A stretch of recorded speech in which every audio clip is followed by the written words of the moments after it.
Hey everybody, welcome to Pick Dr. Osborne's Brain.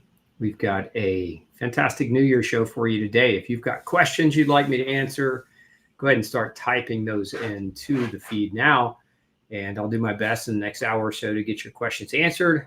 Of course, we're here to help you with your New Year's resolution, with your health resolutions, anything nutrition is game today. And then next Tuesday, you make sure you don't want to miss that show. We are going to be doing a 30-day no grain, no pain challenge. So those of you who are trying to set your resolution and need guidance and need community around reaching your health goals, make sure you don't miss that show Tuesday at 6 p.m. Central Standard Time on Dr. Osborne YouTube channel. Okay, let's dive into your questions.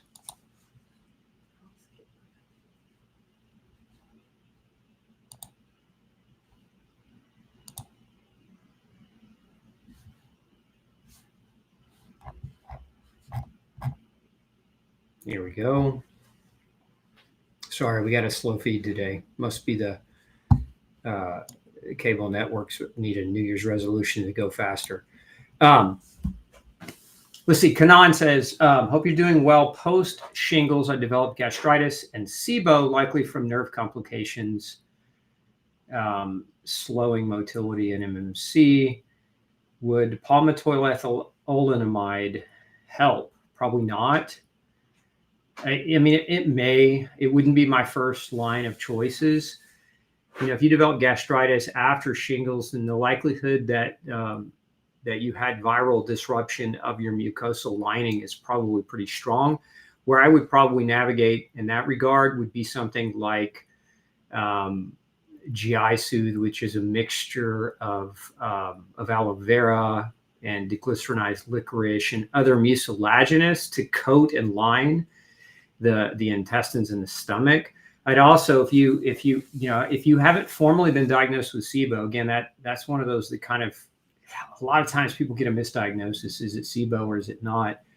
But a good probiotic, specifically a good spore-based probiotic. We have something called Biotic Force, which is a spore base, which is much better tolerated for people that have SIBO issues. So those would be the things. The GI Soothe and the Biotic Force would be the two things that I would encourage you to support your recovery over PEA. Let's see here. Hi, Dr. Osborne. I want to purchase the liquid choline supplement. Does it increase stomach acid? No, it does not. It's not what it's supposed to do. Choline is a precursor to acetylcholine, the primary neurochemical that allows your gut nervous system to work properly. So anything parasympathetic, that's sleep, rest, digestion, healing, repair, choline is going to be super supportive of that. It will not increase acid. Is there a time period after removing grains and dairy where somebody experiences a return of fibro body pain due to inflammation? There can be. We've done shows on this topic of withdrawal, gluten withdrawal. So what happens sometimes to people is they go gluten-free and dairy-free, understanding that gluten and dairy both, when you break proteins and gluten and casein, which is a protein in dairy, down, you can actually make smaller proteins that mimic morphine. And this is why so many people have addiction to dairy and baked goods, because they're getting their morphine fix literally from the food. So when you avoid and start avoiding these foods, it's very possible you feel worse. You go through withdrawals. This is one of the reasons why when we guide people through the No Grain, No Pain program, we usually will have them use higher doses of vitamin C. It can be very, very helpful in that regard for several reasons. One, it can help with withdrawal symptoms, and two, it can help as an anti-inflammatory, as a natural anti-inflammatory, to kind of calm down some of the pain and inflammation as well. So it's just a strategy we implement. 5 grams to 10 grams a day of detox C can be very effective there. Due to prescription medicines and their fillers, I can't completely go no grain. How much will this delay healing? Is there something I should do to counteract this? I mean, you can use Gluten Shield, but ultimately, I would disagree. Lita, I've seen so many people. Now, maybe initially you won't be able to just stop your medicines, but as you go grain-free, one of the things that we see happen very frequently is people's medicines become too strong and they actually have to start titrating them down. So that's one potential possibility. Now, the other thing that you might consider is talking with your doctor about writing the medical prescription through a compounding pharmacy where they can fill your meds without the fillers. It's a little more expensive to do it that way, but if you have a letter of medical necessity and you have justification for it and your doctor will write the script, it shouldn't really be too challenging to get there. We see this a lot in people that are on Synthroid because Synthroid has corn derivative in it. And so many people that are hypothyroid continue to have problems with the corn in their Synthroid. And so then getting a doctor to either change the prescription to something like Tiracent or to write a compounded prescription is not too challenging. So I would talk to your doctor about that.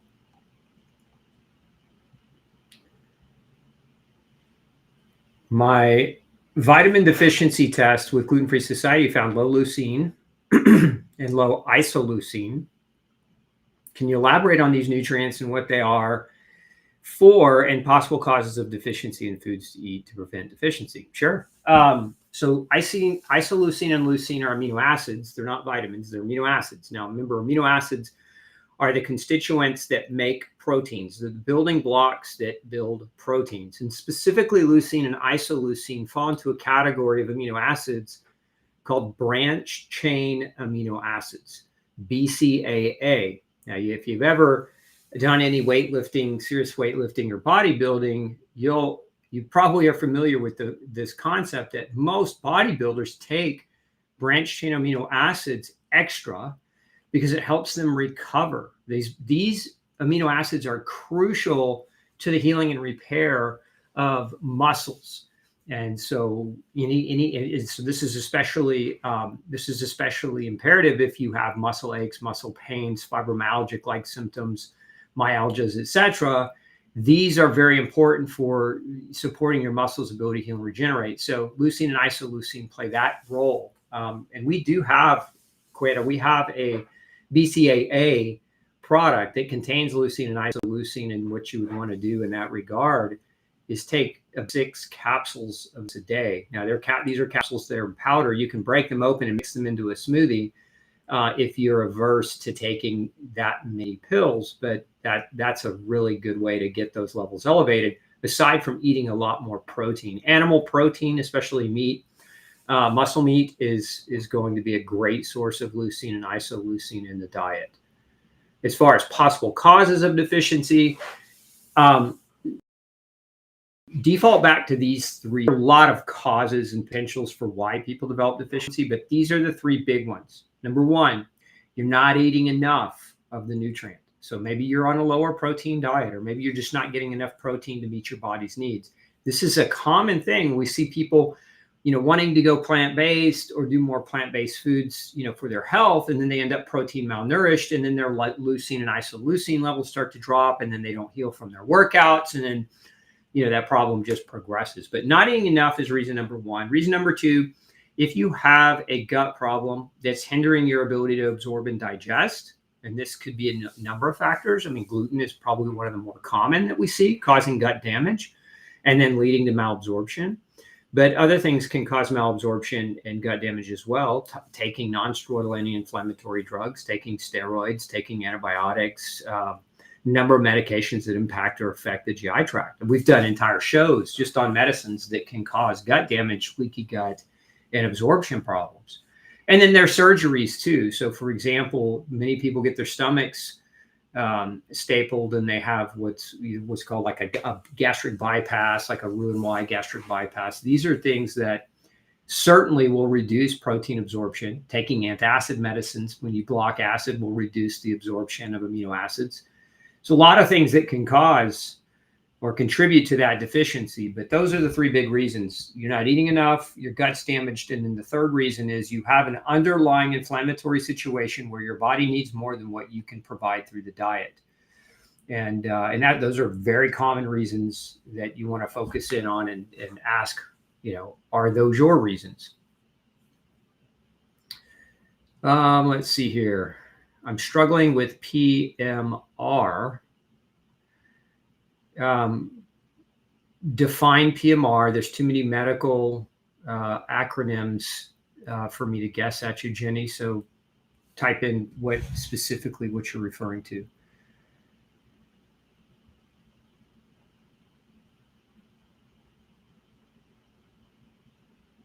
How would you test for SIFO, small intestinal fungal overgrowth, if a stool culture came back negative, but there's a slight coating on the tongue? Lots of things can cause coating on the tongue. It doesn't have to be simply yeast overgrowth. You could have a bacterial overgrowth. You could have low stomach acid. You could have certain vitamin deficiencies that could cause coat changes on your tongue. So it doesn't necessarily, don't assume just because you have a light white coating on the tongue that, unless it's super thick and very obviously, a yeast overgrowth, which, if you're scraping big clumps off, it's probably fungal. But if it's just a light coating, don't assume fungus. Don't assume it.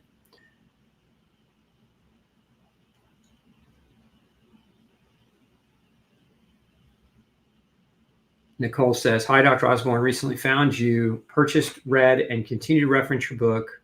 I'm diagnosed with seronegative celiac disease, confirmed with endo biopsy, and IFAB positive, gluten-free for life, and B12 monthly intramuscular injections for life. Consider, Nicole, if you haven't, I did a show on B12, a full crash course about a month ago. And I talked about the difference between using sublingual B12 and injections. And I showed even the research on this, that sublingual can be just as effective as injections for many. And so you might, instead of having to inject yourself on a monthly basis, you might consider a daily sublingual B12 methylcobalamin type of lozenge. But go back and watch that show if you haven't already. Because the thought of having to inject yourself indefinitely forever, gosh, if you can avoid it, that would be fantastic.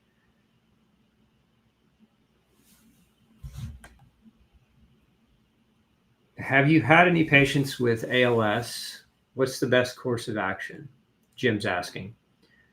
Jim, that's a tough one. ALS is really tough. I lost my stepfather to ALS. This was before I was a doctor.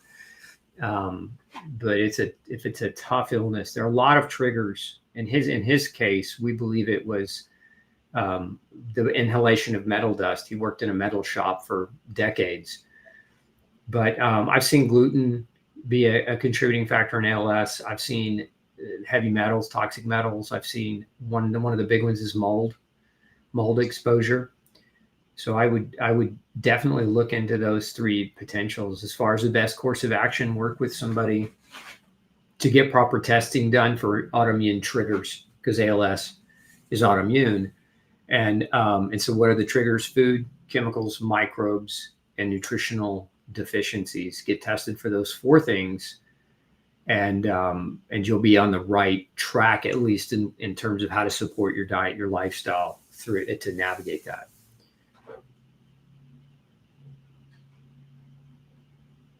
Question, since I'm having difficulty stabilizing my weight, would you recommend supplementing with ultra protein product? You can.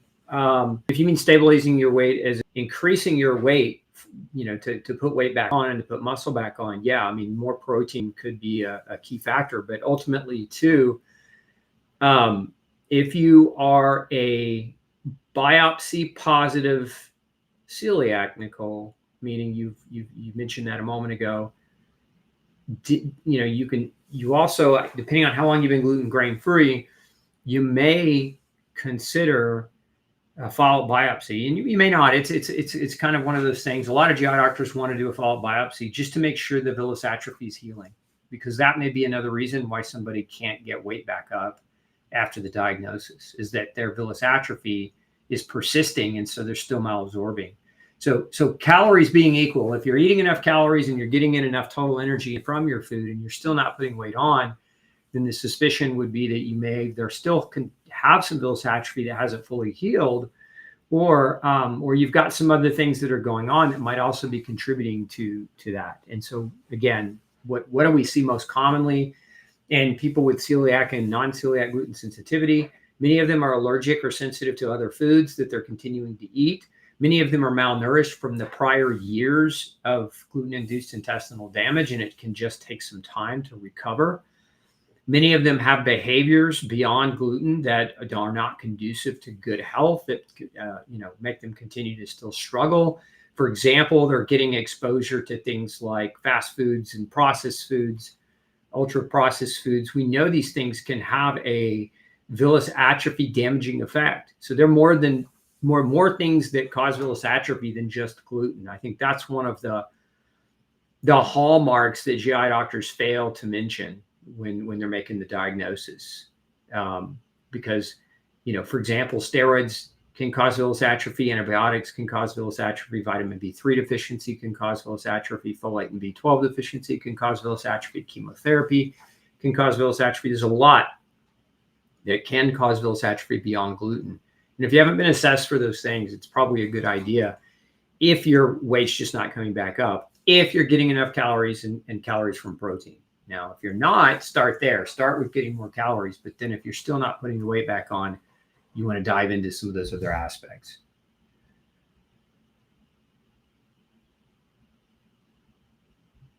Let's see. You mentioned years ago a list of 17 or more nutrients for thyroid health. What is that list? Can't find it. Thank you. So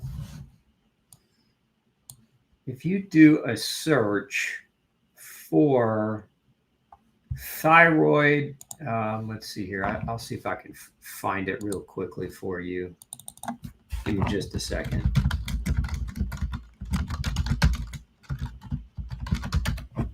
Because I know we have a crash course on it here. I think I just found it. Here we go. I'm going to plug this into the feed as a link for you. BT.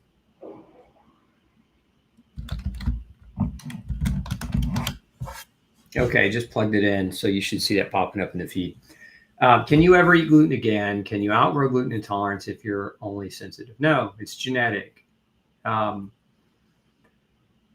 This is probably one of the more common questions, Jill, is it temporary? Is it permanent? Gluten sensitivity is not a disease. Gluten sensitivity is a genetic predisposition. If you have the genes and you eat the gluten, then you activate the genes to create an inflammatory response. The inflammatory response leads to the production of inflammation that causes damage to your tissues.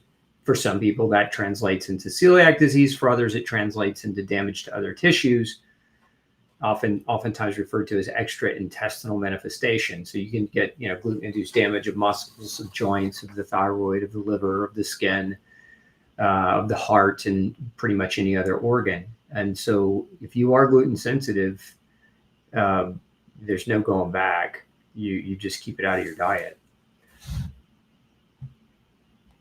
Joseph says, hi, Doc. I have glaucoma and retinal damage with dry eyes. Every 6 weeks, I have eye injections. Ugh.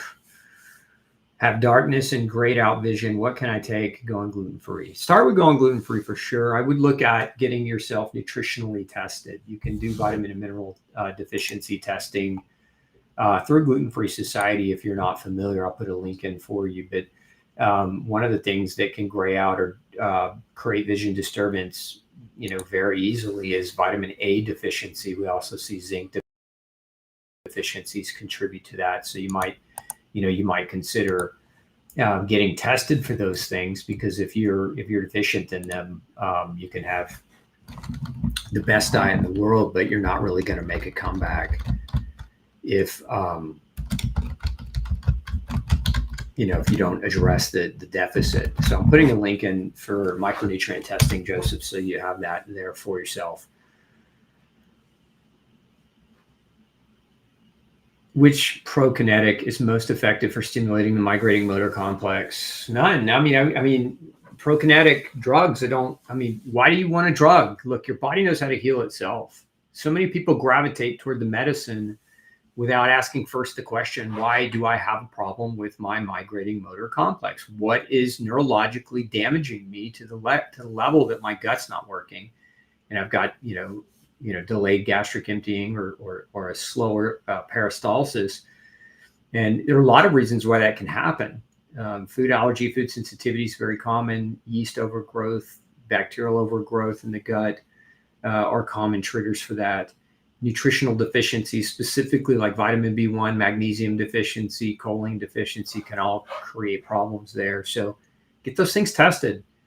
Quit thinking about what drug can I take to bypass my body's warning signals, and start thinking more along the lines of why is this happening to me, and what am I doing that's contributing to the problem, right? Ownership. Make 2025 the year of self-accountability and ownership. Do not outsource your health to doctors who have no real solutions. It's not to say that medicines can't be used. It's not to say they shouldn't be used sometimes. It's just to say that shouldn't be your first angle of attack. It should be your last angle of attack. If you follow no grain, no pain, I'm actually a little bit going back to a traditional gluten-free diet as far as I can tolerate it, but nothing spectacular of eating grains again. Maybe we need more recipes in the book. Well, it's 31 there. And if you're not familiar with Gluten-Free Society, strongly encourage you to check out our recipe section. The recipes in there, wife or a chef. So we've had them created for your ease of diet change and for your convenience. So if you haven't checked those out, definitely recommend that you do. I'll put a link to the recipe section so that you can have a look at that.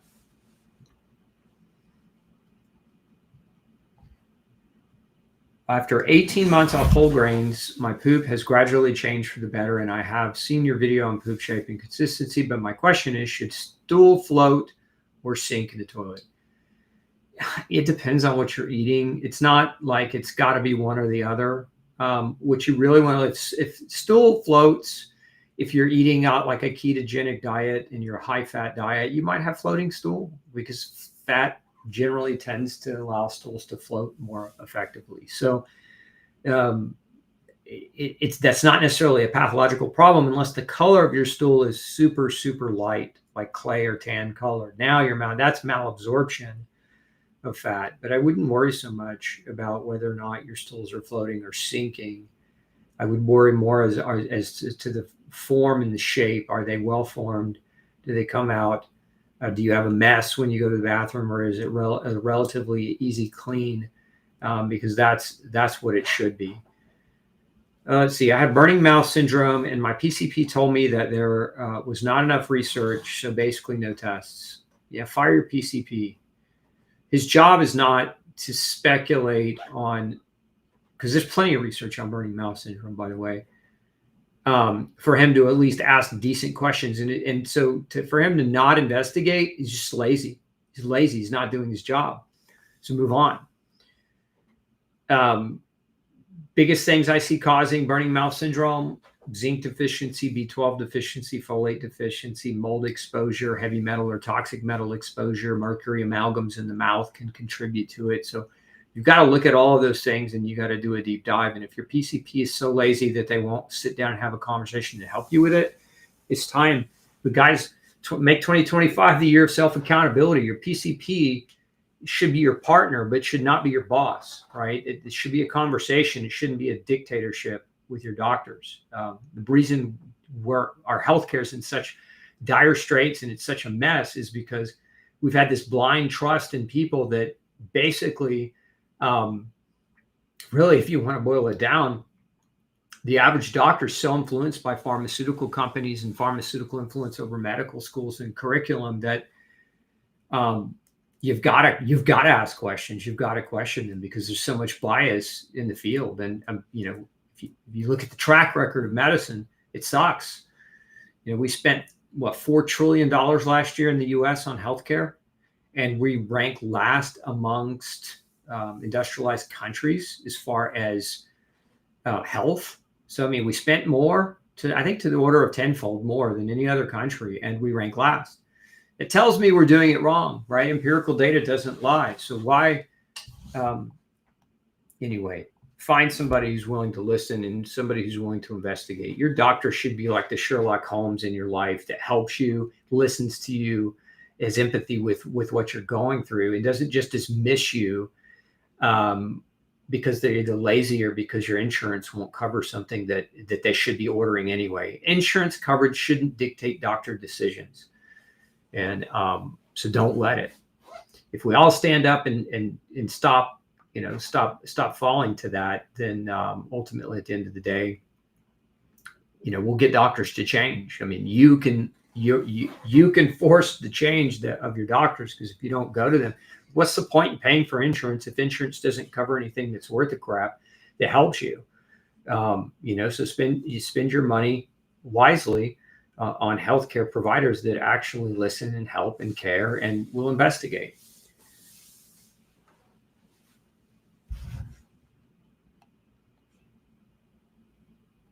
Zachariah says, hi from Dallas, Texas. Night sweats and low liver enzymes. I'm 43, 176.1, gluten intolerant, low out phos.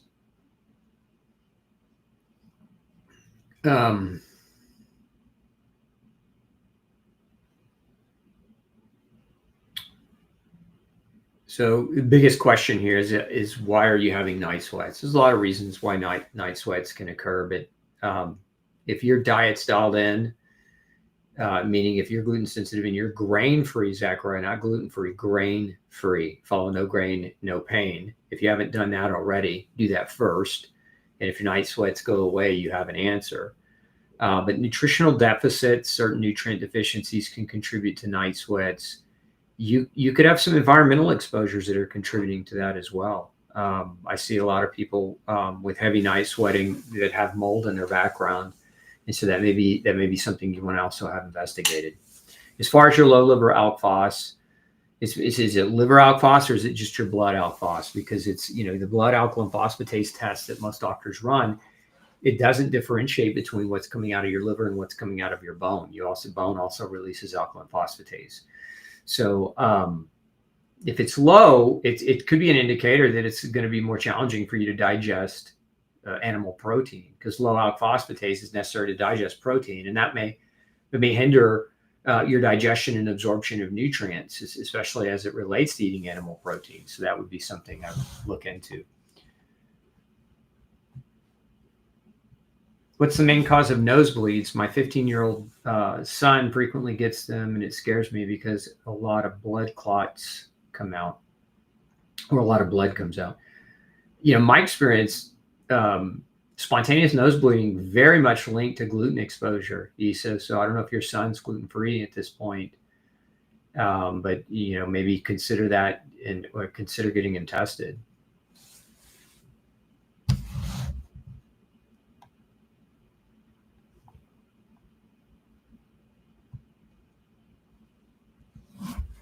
Let's see, a question about antibiotics. 2 years ago, I took an antibiotic with a non-steroidal anti-inflammatory drug, and within 3 days, I stopped because of joint pain, back pain, neuropathy in my hands and feet, and it took 6 months to get back to normal.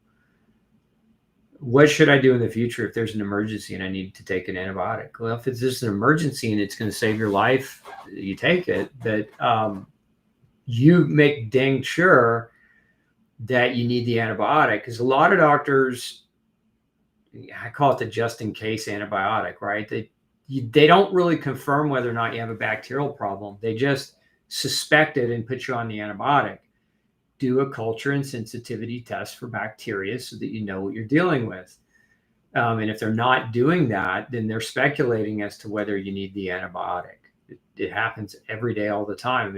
Even in the dentistry profession, a lot of people with arrhythmias are put on preventative antibiotics to go get their teeth cleaned, even though it's nonsense, junk science. You don't need to do that. And it's very detrimental. So one of the things that happens, though, is when you are extremely sensitive to antibiotics, depending on the type, but many antibiotics, what are they? If we define what an antibiotic actually is, and most antibiotics are mycotoxins. That means they're mold toxins, right? That's what penicillin is. It comes from the mold Penicillium, and it's a toxin that kills bacteria. It's why they work really, really well. And if you have a severity of a reaction to an antibiotic, this is just my experience clinically, you should consider that you might have mold exposure. And that because when you have mold exposure in your environment, you're being bombarded by mycotoxins on a regular daily basis. And then when you take a prescription mycotoxin like an antibiotic, it sends you over the edge. And so it's possible that you're in mold and that you're reacting to the antibiotic because it's a mycotoxin and your body can't handle anymore. I heard lysine complements magnesium to protect the heart, but it might have some side effects for people with gallbladder stones.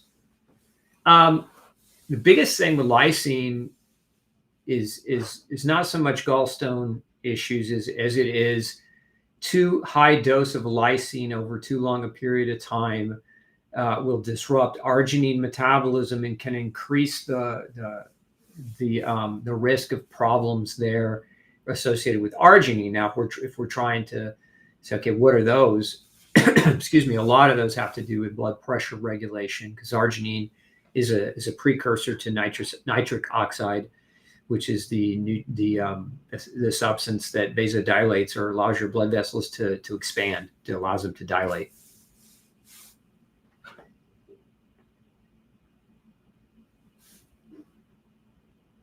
Let's see here. I also heard never to take a calcium supplement to get it only from food. There's no merit to that. I mean, calcium supplement. Where you can get into trouble with calcium supplement is if you're indiscriminately taking calcium at high doses for long periods of time. You don't need it. Just like with any other supplement that you take over long periods of time, I recommend testing and not guessing. If you need calcium, taking a supplement can be very helpful. If you don't need it, taking a supplement's not going to help. And if you are vitamin D deficient or vitamin K deficient, it could create some long-term problems at higher doses over time.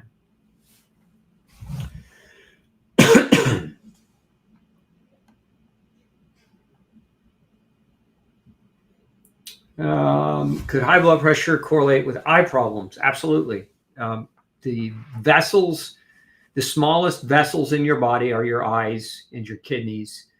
And this is one of the reasons why those areas become affected when blood pressure goes up. That's why doctors try to give drugs to preserve kidney function. They like blood pressure lowering drugs, right? So definitely high blood pressure correlates with eye problems.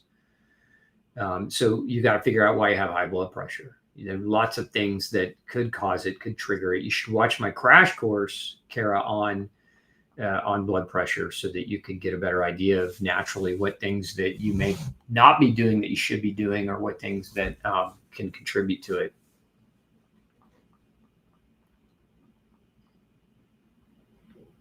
What about light night sweats? As a 73-year-old woman, is it normal to have very light night sweats? Can be. There's hormonal shifts, certainly, just depending on estrogen reductions as you age can certainly play a role there. And if you haven't had that checked, it's not a bad idea to get it looked at. But that certainly could contribute to kind of more minor night sweats.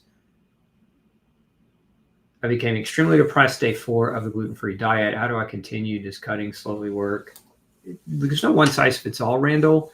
You might try cutting slower, but I would say this: you definitely, if you're not supplementing, you probably want to consider supplementing. There's some core things I recommend people supplement with. First and foremost is a strong multivitamin with a B complex in it. And I'm not talking about a 1-a-day type deal with 100% of the RDA. That stuff's garbage. It's not. If you understand how they develop the RDAs, then you understand that the RDAs are minimal doses to prevent frank overt diseases from killing you, but they're not doses that people should get to maximize or optimize their health. So good quality multivitamin, a good quality omega-3 fatty acid supplement, a good probiotic, and a good digestive enzyme. Those four, what I would call kind of essentials when you're first embarking on the gluten-free diet, because likelihood, if you're embarking on the diet, the likelihood that you're malnourished is 100%, because gluten can damage the GI tract, causing malabsorption. So you remember, when you change your diet, I mentioned earlier withdrawal symptoms, because gluten breaks down into morphine mimicking proteins. And that may be something that you're experiencing, but these B vitamins and the multivitamin and the omegas can definitely help re-nourish you. And so would strongly consider those things. We have something called the Essentials Bundle at Gluten Free Society that contains those all together. And so that would be something I would recommend that you check out. Let's see, I'll throw a link up for you here. Give me just a second.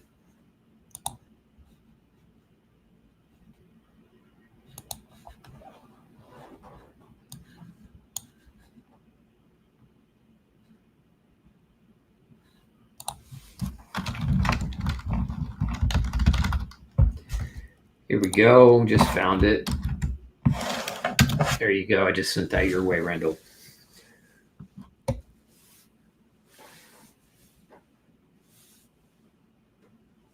What is the best natural remedy to take after having a root canal instead of antibiotics? Silver.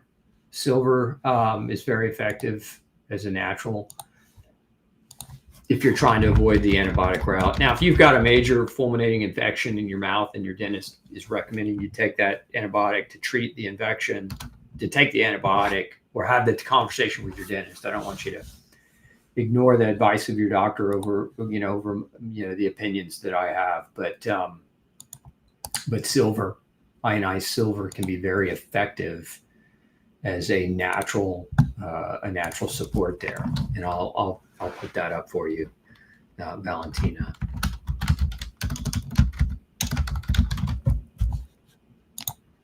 I'll put up what I'm talking about so you can go read more about it.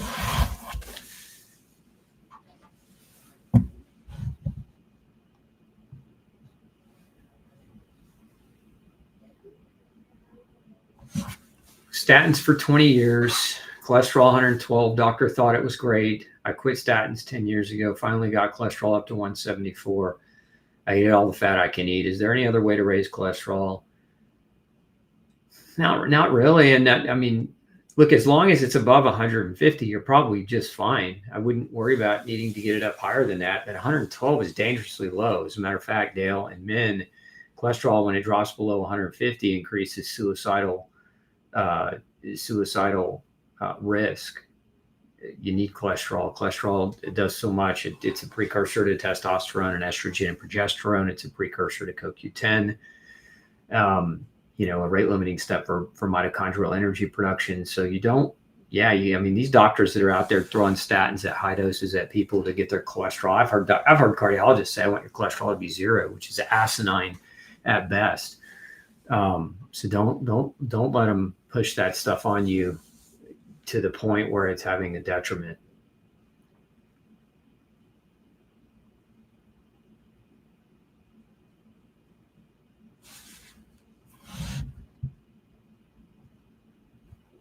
Okay, let's see here. Suggestions for muscle spasms behind the neck. Lots of them. I mean, it just depends on, Marie, what's causing them. Calcium and magnesium in combination can be very helpful in that regard. You might also consider, if you're under tremendous amounts of stress, a lot of people hold their tension in their neck, in the muscles of their neck. And so dealing with sources of stress appropriately, whether those are mental, physical, or chemical sources of stress. And so that's an avenue. Some people find valerian root very helpful. Chamomile tea can also be extremely helpful and calming and relaxing. L-theanine and GABA can be very calming and relaxing for muscle spasms in the neck. But really, I just see it a lot. I don't know if you've ever had your micronutrient testing done, but there are nutrient deficiencies that can contribute to that. Calcium, magnesium, potassium, to name a few, and then B vitamins as well can also contribute to increased muscle tension. So I would look at those. What is the least expensive mycotoxin test? You don't want the least expensive one, Lisa. You want the most accurate one. Real-time labs is the one I would recommend as far as accuracy is concerned.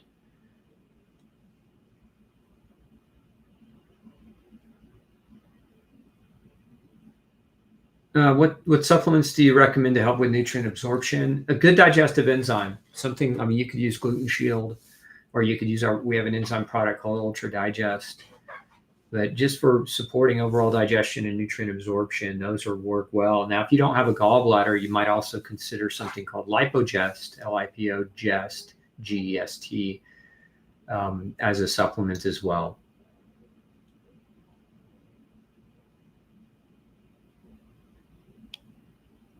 I never think to ask about tinnitus. It's been with me for decades. Is there anything I can do to tone it down? Check the B vitamins, because B vitamin deficiencies can definitely exacerbate tinnitus. I've seen it very regularly. I've also seen parasites be a major trigger for tinnitus as well. So if you haven't asked your doctor about that, you might consider getting tested for potential parasite problems.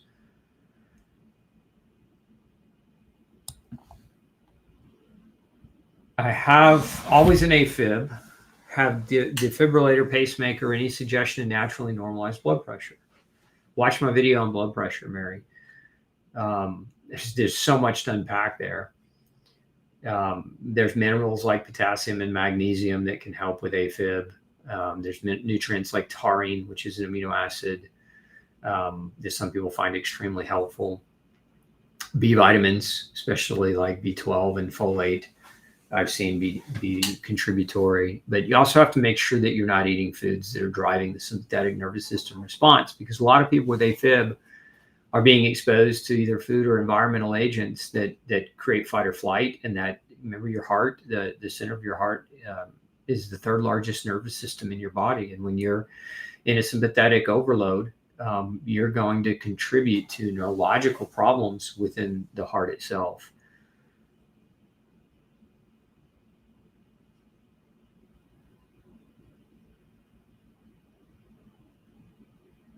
I used a Genova Diagnostics 24-hour toxic element clearance profile and had high levels of platinum. Having never used a platinum-based chemo drug, any reason that might be high?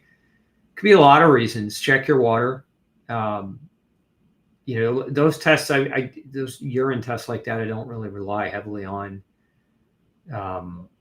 because you could have had an exposure, shortly before the test. It's not necessarily problematic, and that it came back high because your body was just pushing it out very effectively, and so it came back high. And it doesn't necessarily mean you have platinum toxicity.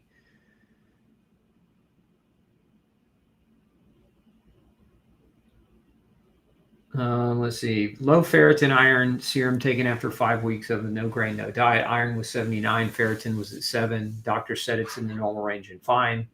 Not fine. Holly, if you're a menstruating female and your iron is 79 in your blood, it should really be 90. And if your ferritin's at 7, then that's, every time you have a period, you're going to go transient iron anemic for 2 weeks. It's not okay. Your ferritin needs to be above 70. Because that gives you a buffer during your cycle, but you're 10 times lower than that at 7. So normal range, that just tells me that your doctor doesn't understand nutrition very well. So I would definitely push that ferritin up. You might consider eating a lot of liver or organ meats. We have something called Warrior Organ Matrix, a supplement where if you don't like organ meat, you can take that as a source of iron supplementally. You can also use our Ultra Iron, and I would take 2 to 3 caps a day and then ask your doctor to remeasure you in 3 months. It should come up, 30, 40 points, within a few months. But that's That's how if you were in my practice, I would do that with you for several months, recheck you, and then depending on how much it was coming up, we might adjust your dose up or down depending. Again, this is especially true for menstruating females who have programmed blood loss on a monthly basis.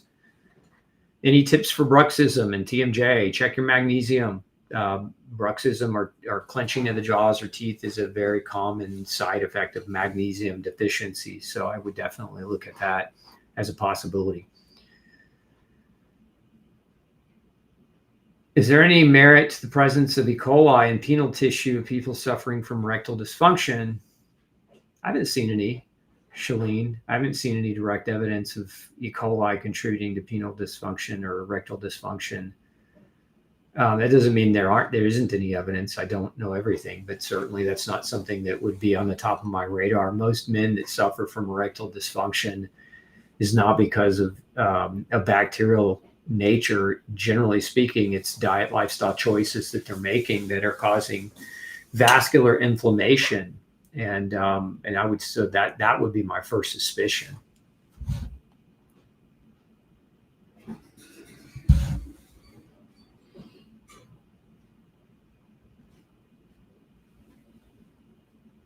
Does eating homemade yogurt help with one with diverticulitis? I mean, it might help because, depending on the yogurt, depending on the species of bacteria that's in it, depending on the dose of the species of the bacteria that's in it, I mean, you might find it extremely helpful. So, I mean, it's a possibility, but, what kind of yogurt are you eating? Is it A1 or A2 milk? Where's it come from? What's the dose of active culture within the yogurt itself? I think all those things matter tremendously. I've been on budesonide since April and got shingles 3 weeks ago. Could this medication have lowered my immune system and caused the shingles? Yes, it could have. Could high-dose vitamin D have prevented it? It's hard to predict and hard to know the future or the past context around it, but it's possible. I mean, I've seen people on that medication, be immunosuppressed and, get colds, flus, and other problems. And, what do we use for colds and flus as a means to support the body's immune function? We use high-dose vitamin D, along with zinc and vitamin A and elderberry and quercetin and vitamin C. Like we use if you're not familiar with our immune protocol, I can put a link up for you, but I highly recommend you get familiar with it.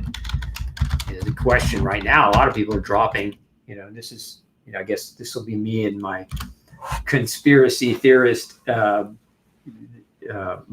but that this oddball fog that everybody's been seeing across the country and even in other countries.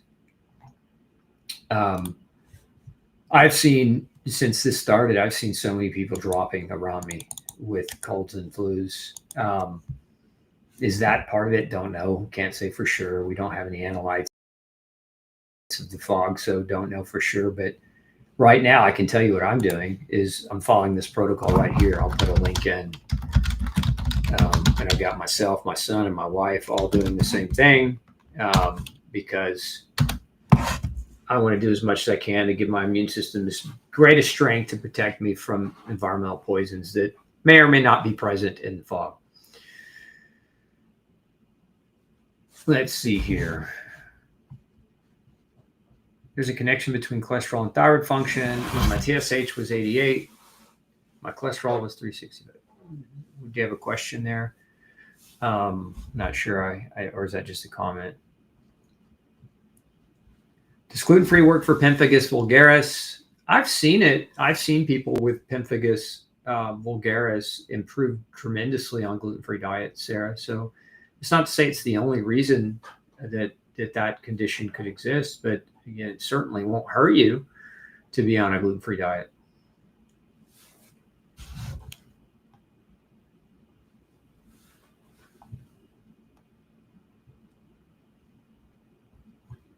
Where do you start when you have metals high, such as aluminum and mercury? Well, first of all, it depends on how it was measured, because the first place to start is to make sure you're no longer getting ongoing exposure. So are you still getting exposure to aluminum? Are you still being exposed to high levels of mercury? If you are, then no amount of detox is going to be effective. So step one is to isolate and identify any ongoing sources and neutralize them, so that then step two, you could begin a detoxification support protocol around it. We use, Lisa, we use something called ultra metal detox with people as a nutrition support supplement.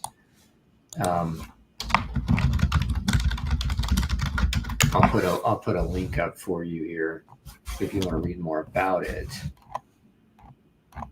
Give me just a second.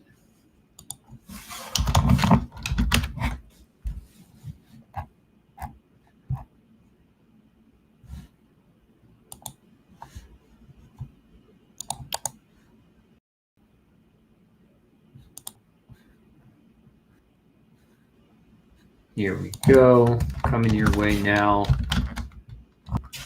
Lisa. Okay. Where do you like optimal vitamin D levels? If you're talking about serum 25-OHD, I really like to see them between 50 and 100. If you have autoimmunity, between 70 and 100.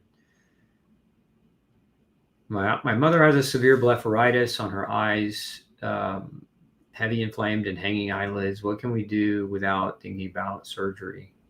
You got to figure out why it's happening. I mean, that ultimately is it. I mean, is it an infectious blepharitis? Is it a biochemical blepharitis? It's hard to say. Without seeing appropriate testing done, it'd be hard to say. I mean, you could try using like silver directly, like an ionized silver right on the eye, using an eye cup, and see if that helps. I've seen that for some people, it helps them, it prevents them from having to do more. But again, that's just speculative at this point. It's just something you could try.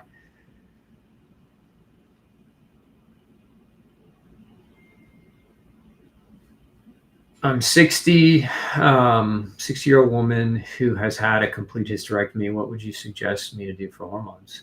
Get a good doctor and have your levels checked. If you had a full hysterectomy, you may consider estrogen, progesterone, bioidentical hormones, but I would always get them tested before making that kind of decision, because your adrenal glands can produce sex steroids when you don't have ovaries. And so you may be making extra from your adrenals and may not need it, and you may need it. But working with a doctor who's well-versed in hormone therapy, specifically bioidentical hormone therapy, would be a good move for you, Nancy.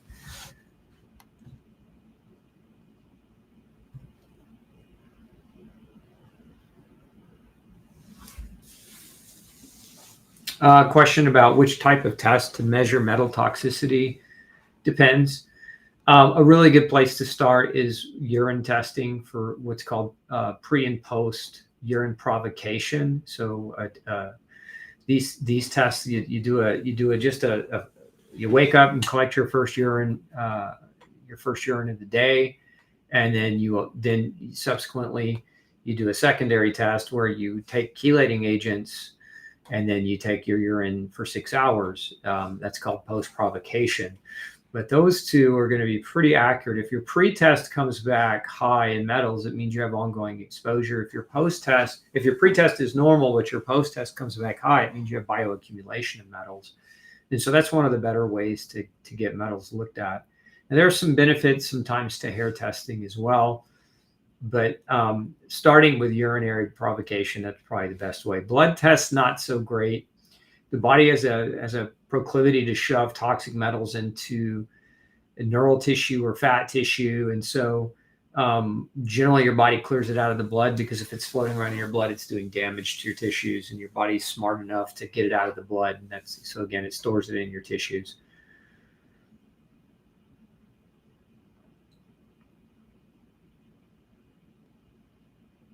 Is the PCO technology and high-tech air purifiers the best mold removing purifier? I found another filter with the same technology.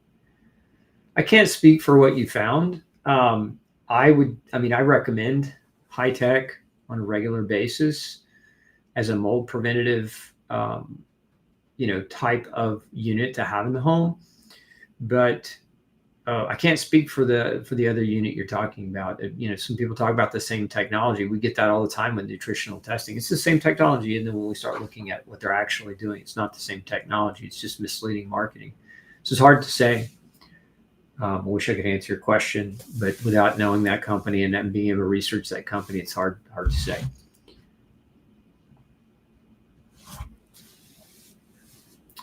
If all blood tests ordered by the doctor are very good, I'm 70 years old but have extreme fatigue. Plan on getting nutrient deficiency tests in the next few weeks. Yeah, that's a good idea, because most doctors do a CBC and a chemistry panel and measure your cholesterol, and those tests are fine and good, but they're not super informative if you're still struggling.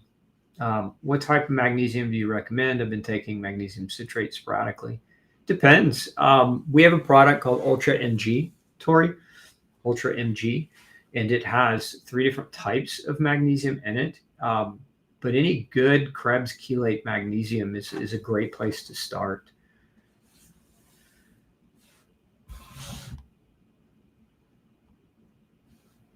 Okay, let's see here. I have a torn hip labrum. Doctors won't fix because of my age. All they want to do is a hip replacement. I'm in pain, but don't want titanium and nylon put in my body. Any suggestions? Sharon, find a really good chiropractor who knows how to adjust the hip. I've seen torn labrums do really, really well with hip manipulation and physical therapy. So if you've got a good chiropractor that you trust in your local area, certainly with hip experience, then I would try that first. Always try conservative approaches before surgical approaches. Surgery should be your last option, not your first.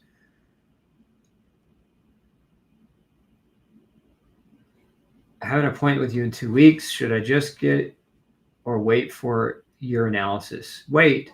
If you've got an appointment with me in a couple of weeks, just wait. And we can have a conversation and do a deeper dive. And that way you're not doing something that is or isn't necessary. And I'll go, I can guide you a lot better if we're going to have a conversation.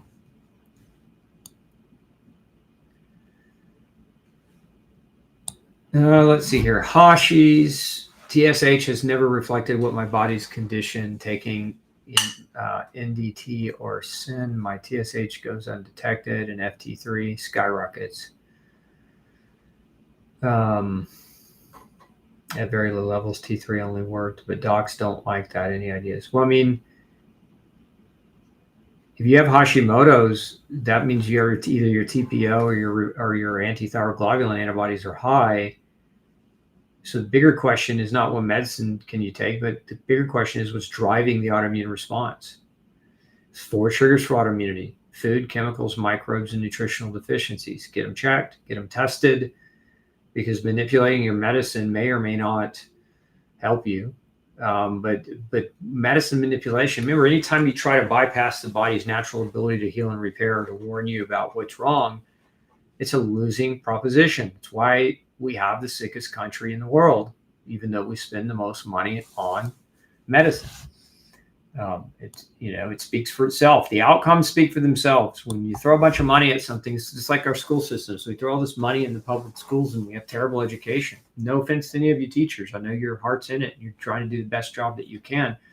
But when you got a bunch of bureaucrats above you and principals spending the money and on the wrong things, it becomes impossible to do quality education. Well, we've gotten there with medicine. Medicine, it's bureaucratic, it's political, it's red tape, it's industry influenced, and you don't get great care because everybody's reaching a quota, but nobody told you about the quota they have to reach. They got to write so many prescriptions, do so many procedures.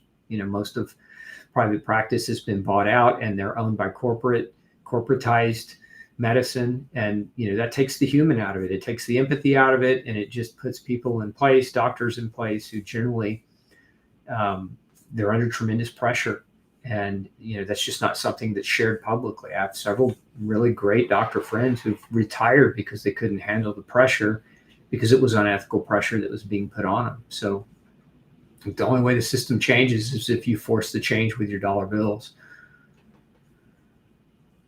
Why do doctors medicate without first looking for the cause? Because they're taught to medicate, Carol, and you have to understand. I really have a lot. I know maybe a lot of you may not see it this way, but I have a ton of empathy for doctors. Why? Because there's another side to this. I mean, there's the patient side, which is the patient goes to the doctor looking for great guidance and counsel and help with health. And certainly that's the oath the doctor swore, was to first do no harm and to help people. But the doctors are $500,000 in debt. They have a family to feed. Medicine's not what they thought it was going to be. Like, they went in with a truly empathetic but young and green and naive viewpoint of the way the world works, right? What 20-year-old or 22-year-old going into medical school understands the nature of the world and the nature of evil and the nature of corporatization and people. It's, there's a naivety there. And so they're 3 years into school before they realize, man, this isn't what I thought it was going to be. I didn't want to just be a pill dispenser. I wanted to help people. But then they get locked in because they're $500,000 in debt. And so what are they supposed to do? And then there are some that just aren't there. They were DEI picks, honestly. A lot of folks that get into schools that don't belong in schools. Take this for what you will. It's no offense to anyone in particular, but when schools lower their standards to meet, DEI inclusion criteria, then what you end up getting is a bunch of mediocre idiots who don't belong, but they're the ones calling the shots.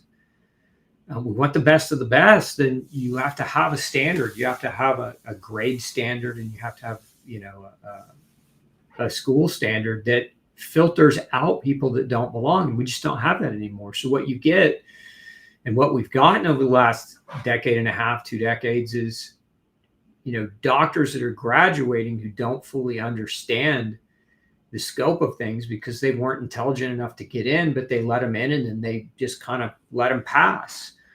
I've seen that, and I've got colleagues that have seen that over the last many years. These are the things doctors won't tell you as a patient, but these are the things as a doctor that I experience and that I have other doctors share with me. And it's pretty scary.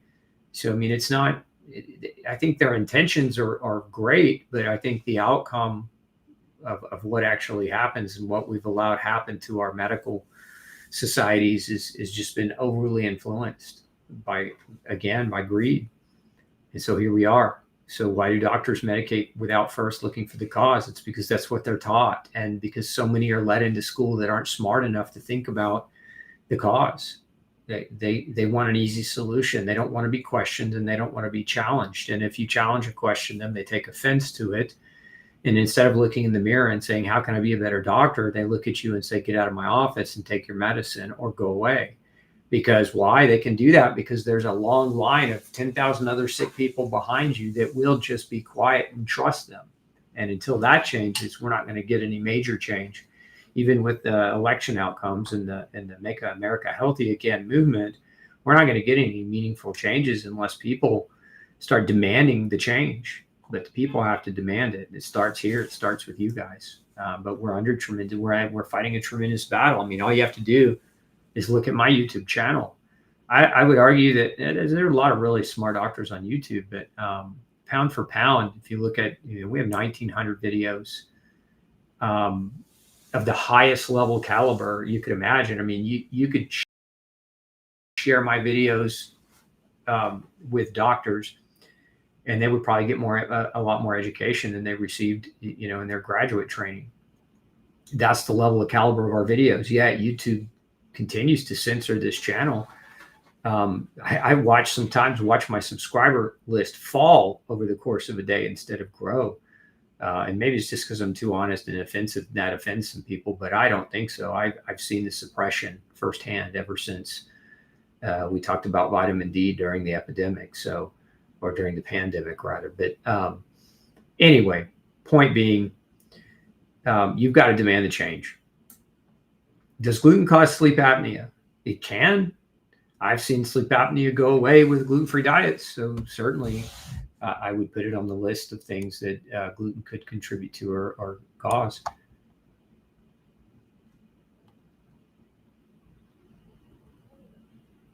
Does the body need to take T4 med as well as T3? Most research just on T4, but time for me to take another dive into the research. So I'd argue, do you need either one? Are you doing it wrong? If you're doing it right, your thyroid, generally will start working. I mean, it's very rare in my experience that somebody needs to continue taking a thyroid medicine once they figure out how to adjust their diet and lifestyle. Because once you're doing that right, your hormone levels can start to repair. Now, it's not true if you have had your thyroid removed or radiated, and it's not true 100% of the time for everyone. But I always encourage you to investigate the why before you jump into the acceptance that you need a medicine for the rest of your life.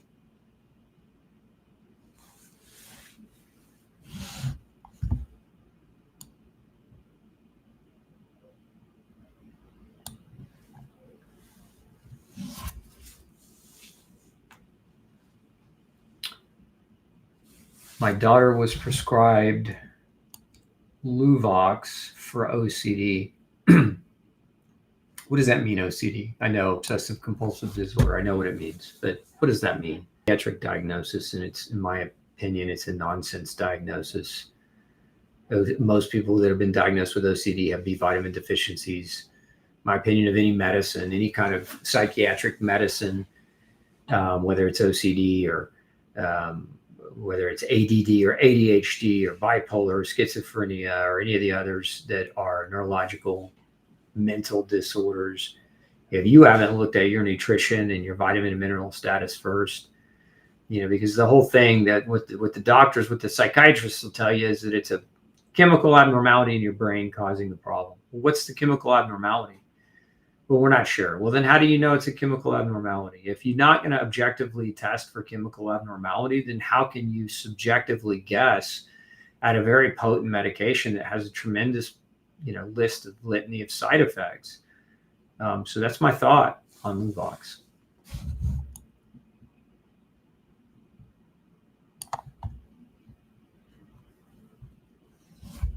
My zinc level is 90. Copper came back low at 71. Do you consider that to be low? The supplements I take do have higher amounts of zinc compared to copper. I don't recommend serum testing. It's not very accurate. Is it low for serum? Yes.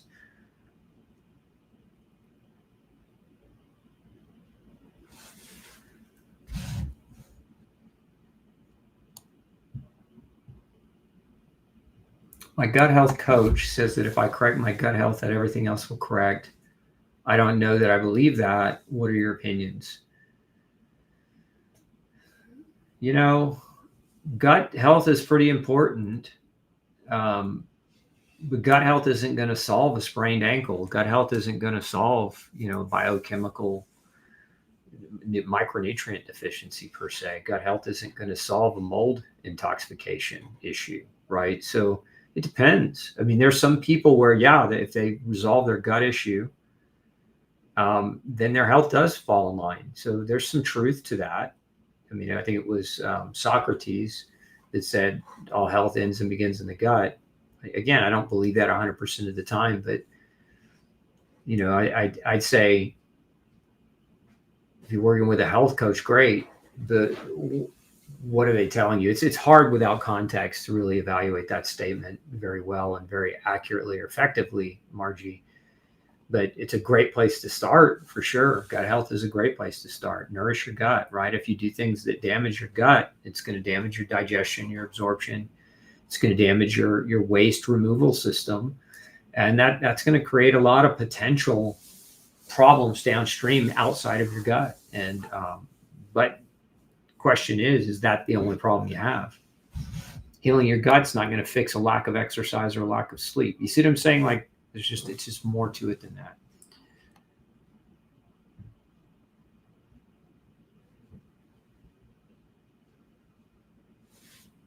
I'm stunned about how obsessed U.S. doctors are with taking body parts out. You're right about we should look for other options first. No doubt about it. I did a show a few weeks ago, Anna, on surgery and other medical treatments as being, major causes of death. Yeah, I think the last really great analysis on medicine creating death was that it was estimated that medicine was the third leading cause of death in the United States, third leading cause. And I think it was an underestimation. The authors of that study, it was published in BJM, British Journal of Medicine. And they felt like that was an underestimation of the actual scope of the problem. And I don't disagree. I think it's probably much higher than that. I would argue it's the number one cause. I know there've been scenarios where doctors and nurses went on strike and death rates went down.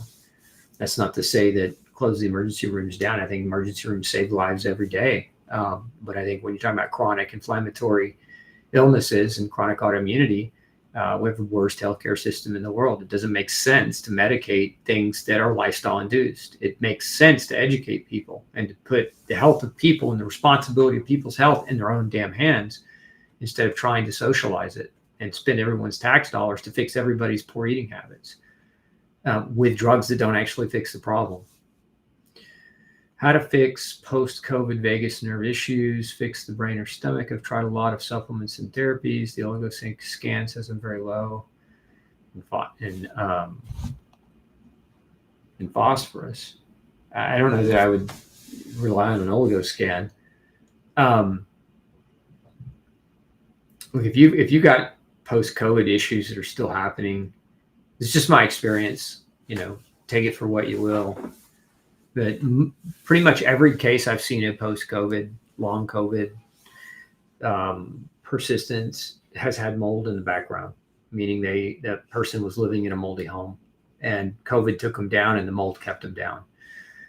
So any of you struggling with long COVID, I would highly, highly, highly encourage you to have your body assessed for mycotoxin exposure. And if it's positive, have your home assessed for mold. Even if you can't see it growing, it doesn't always have to be obvious.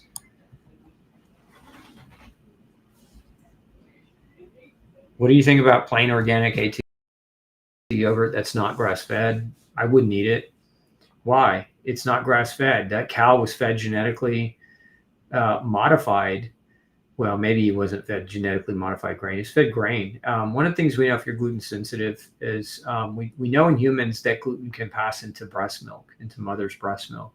Nobody studied cows because it's not a celiac disease per se of cows. And so cows are just not under that research. But if the cows are being predominantly grain fed, even the A2 cows, you're going to have the potential, again, until this is studied and proven one way or the other, I recommend that people avoid it.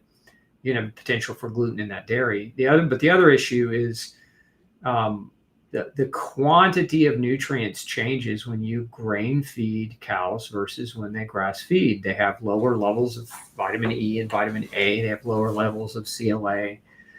They have much higher levels of omega-6 fatty acids, which are inflammatory in nature. So I generally tend to err on the side of A2 dairy if you're going to use dairy A2. There's also a casein mimicking effect of dairy for many people when they first go gluten-free. So this is one of the reasons why I recommend you keep it out of your diets. Fibromyalgia, check for mold. If you got fibromyalgia, the likelihood you have mold is very high. Now, beyond that, go follow No Grain, No Pain. Tori, tune in Tuesday. We're going to be diving deep into the No Grain, No Pain protocols on Tuesday this coming up week. So start there, but if it's not improving with diet change, you really, really want to get assessed for mold.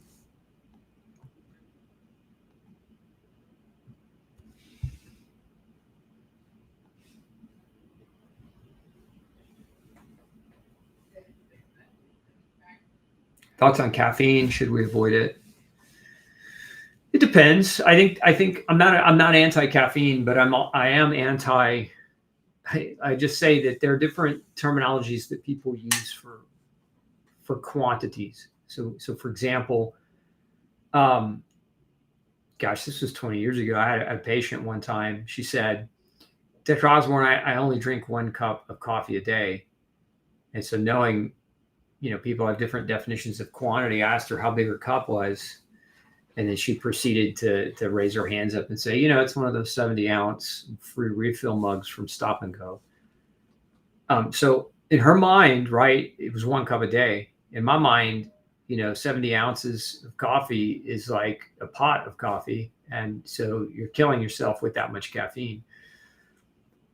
So if you're at a cup a day, anywhere under 150 milligrams of magnesium a day, 150, 120 or less, you're probably okay. Now, some people are ultra sensitive to caffeine, and there's some evidence in the literature, and I've seen this true also clinically, that some people just can't handle the caffeine because their guts are already damaged, and caffeine can be an irritant to the gut when the mucosal lining is compromised. So in some cases, the answer is in some cases yes, and in some cases no.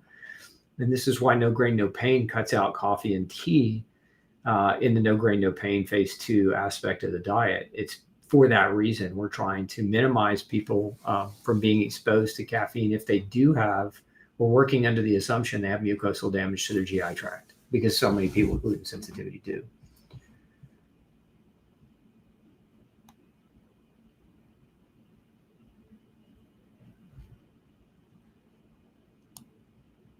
Let's see here. Your crash course videos are so very helpful. You literally saved my life. Thank you so much. Javier, thank you. Thank you for having trust and watching, and for, hopefully subscribing as well. But I'm glad it helped you. I mean, it's what it's about. It's what we try to do every week, is help. Can you get rid of mycotoxins without going after parasites? What does that even mean? So many idiots. I'm sorry. I don't want to say it that way. There's so many misinformed people.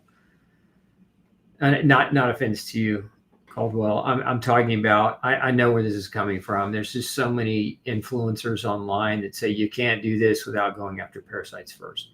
But you have to have an objective way of understanding what's wrong with a person. So to have a statement like you can't get rid of mycotoxins without going after parasites. Do you even have parasites? Is it verified? Have you had appropriate testing that shows that you have a parasitic manifestation in your GI tract or elsewhere in your body? And if you do, certainly that needs to be dealt with. But how are you going to get rid of parasites if you're living in mold and being exposed to immune suppressing mycotoxins? You see what I'm saying? So, I mean, people become immunocompromised when they're in mold, and that's what makes them predisposed to infectious microorganisms like parasites, bacteria, fungus, etc. So, it's not an issue of do I go after parasites before I go after mycotoxins? The issue there is I have to figure out where this stuff is coming from. If I've got mycotoxins, where's my exposure? And so I have to deal with that exposure. If I'm living in it, I have to move. I have to get out, because there's no amount of treatment that you're going to be able to do that's going to kill a parasite when you're immunocompromised, because most of the treatment for a parasite or any other microorganism for that matter is your body's own immune system. Remember, your body's not just an impotent little thing that just falls over dead every time you're exposed to a microbe. Your body has a tremendously intelligent, God-given, innate, beautiful immune system that has the ability to protect you from aspects of the environment, including microorganisms. But if you're living in mold and being immunocompromised as a result, you've got to get out. And once you're out, a lot of times, a lot of infections are self-limiting. What does that mean? That means if your immune system is strong enough, the immune system wins. There's no treatment.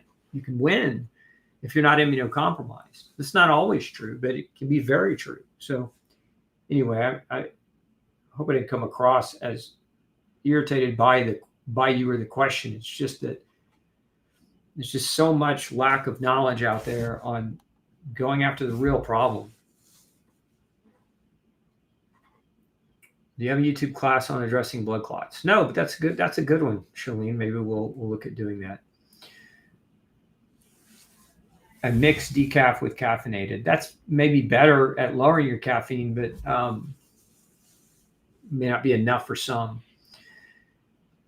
Can you do a crash course on tryptophan? I'm not finding enough info. Yeah, we're actually working on it now. We've got several new amino acid crash courses coming out. I've got one coming out on tryptophan and taurine and arginine and some others here this year. So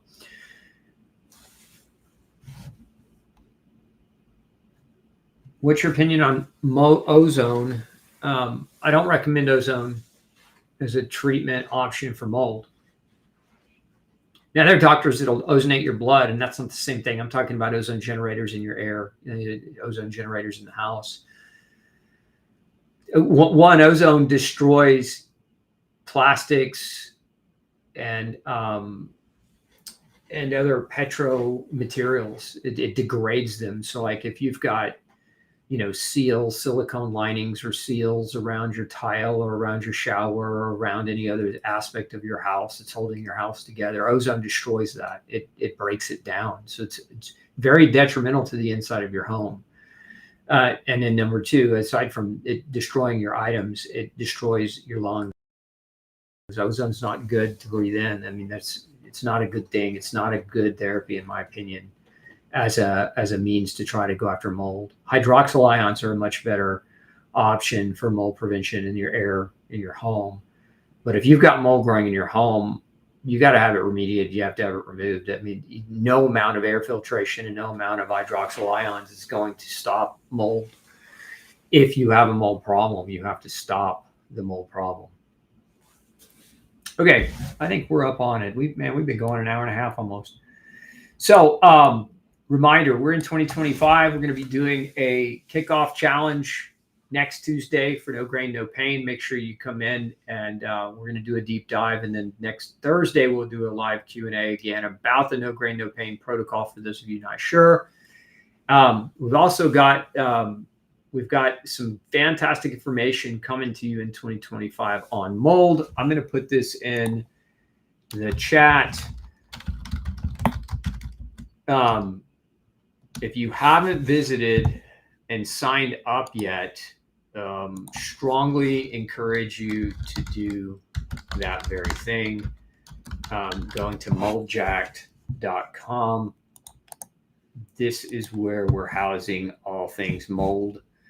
And so those of you who have issues or just want to learn more about it this year, we're working diligently to put this information out. And so if you go get on the list there at moldjack.com, we'll be sending lots and lots of information out this year on that topic. You can also get a sneak peek at our trailer if you haven't already seen it for the movie that's coming out in December of 2025. So Moldjacked, the movie coming out. We've been working diligently on it. We filmed probably 60 hours of footage so far, and super excited about bringing this to life for people. So again, thanks so much for your viewership, and I wish you all a very, very blessed 2025. We'll see you Tuesday for the No Grain, No Pain challenge. Have a fantastic weekend.